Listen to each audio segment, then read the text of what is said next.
Many of you who have been following these videos are familiar with this, but for those of you that this is the first video you're seeing, I am a financial advisor.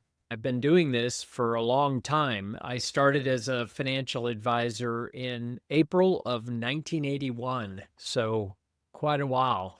What we've been researching since last November is AI. I've been doing this so long, and about 25 years ago, I had a breakthrough. I redesigned the service, which I deliver truly comprehensive financial services. And the only people that are interested in following me are other financial advisors who likewise deliver comprehensive financial services. That's who's interested in this content. But having been delivering a very high level of comprehensive financial services to affluent individuals and families for decades, I came across AI.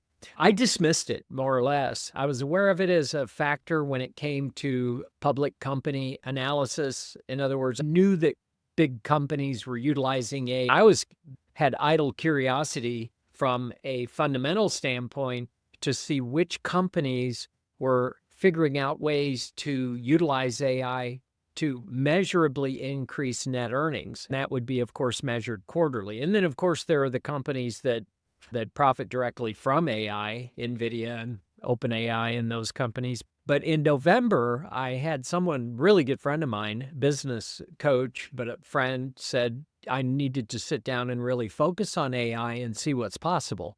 So I did. And oh my gosh, it's been such a whirlwind since then. I just have started releasing the research. If you're a financial advisor and you're interested in this research, I encourage you to go to our website, check us out, because my intent is to release all this research so that as many financial advisors as possible can benefit from this.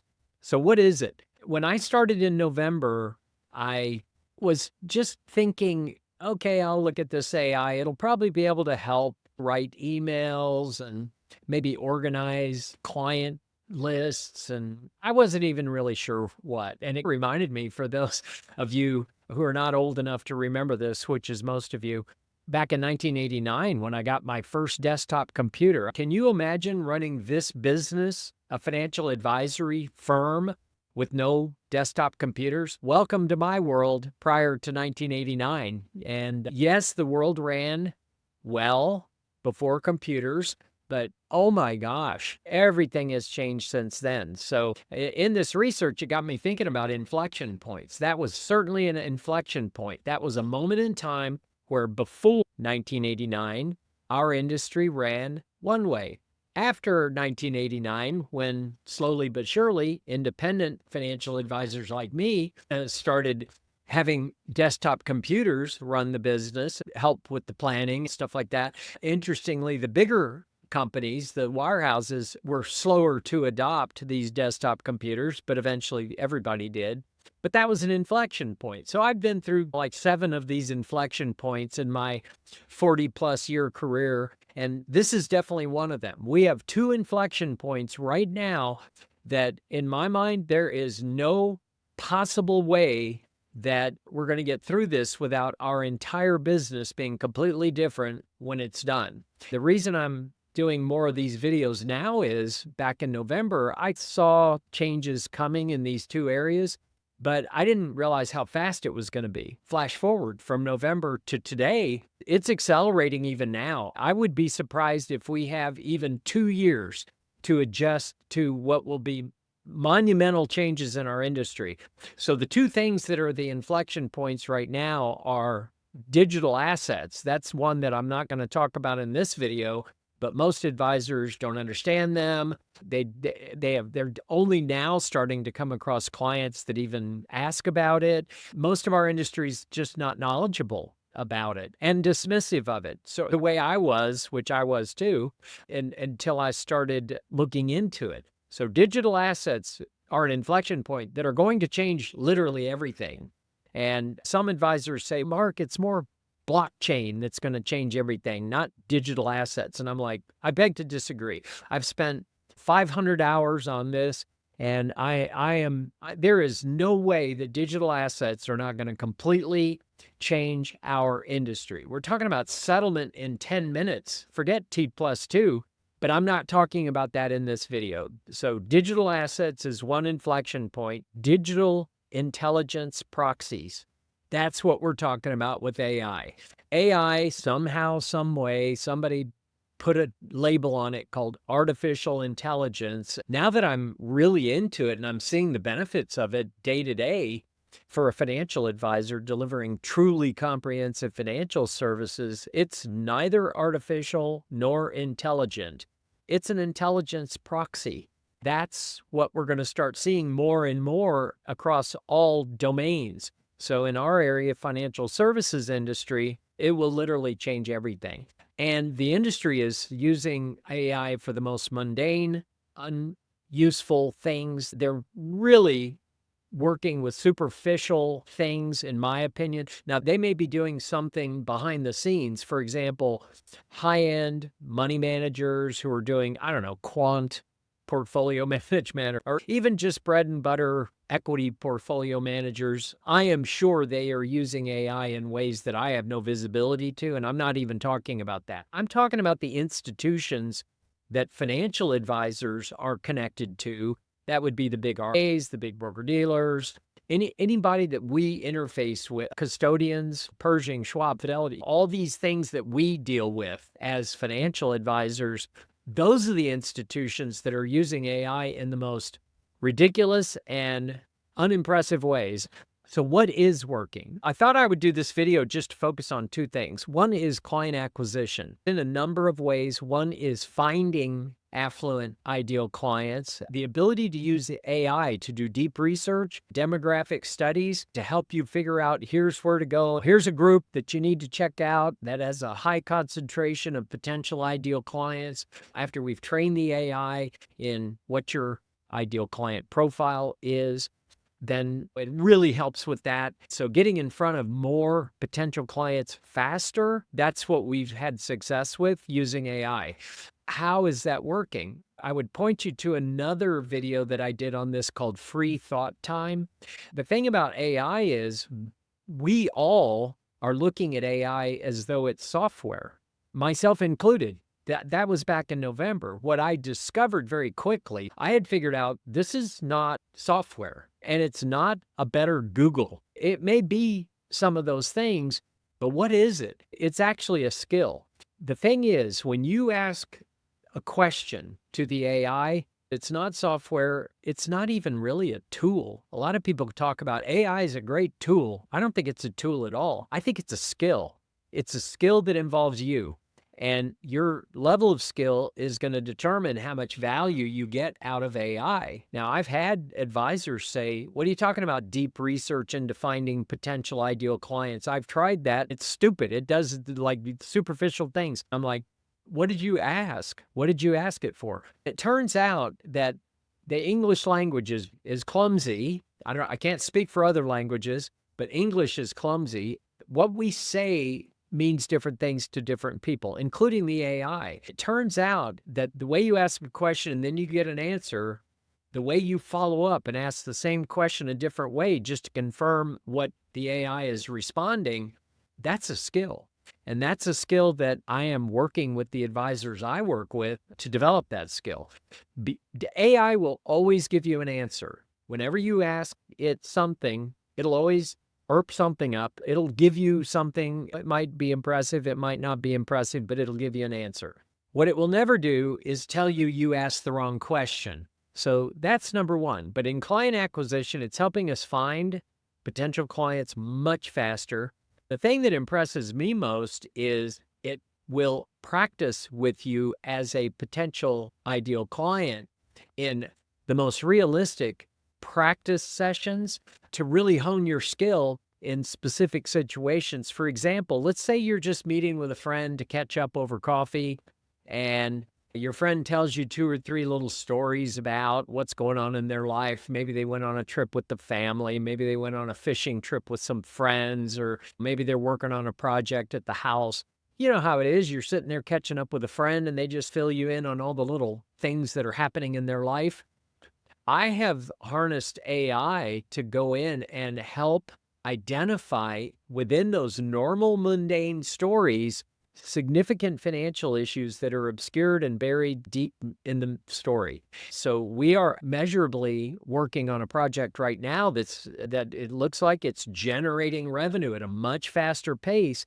Doing what? Sharing stories that have been told by a friend, letting the AI analyze it have you thought that maybe behind that story, there's a financial issue that's impacting them? And then coming up with several of those to which you follow up with your friend and you say, I was thinking about you and you told me that story about thus and such. Tell me that part again about this, that, and the other. Like something that the AI noticed. Maybe it's nothing. Maybe you just say, oh, I was just curious. I'm a caring friend, just wanted to check in, make sure everything's okay.